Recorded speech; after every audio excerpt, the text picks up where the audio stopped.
เกือบจะสิ้นหวังหนทางเดินต่อจึงพอพบทางเริ่มมีความหวังหนทางสดใส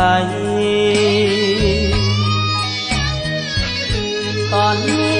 ล้านเป็นดังเรือลำน้อยล่องลอยทะเลเสียงไพสายลมพัดไปสายน้ำวนเวียนโศกลานยังดีมีพักเป็นห่วงบ่ได้ปล่อยวางแนวทางสองใสลานได้หำเฮียนชีวิตมืดมนได้พบความหวังดังพบแสงธรรมแสงเทียนเถิดทูลเนื้อเสียนบุญคุณพักเอ่ยแนวทางถูกต้อง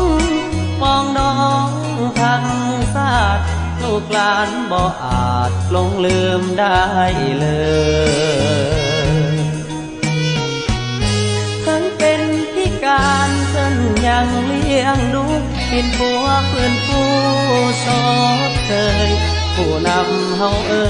ยขอจงมั่นยืนขอปฏิญาณจะเฮียนให้เก่ง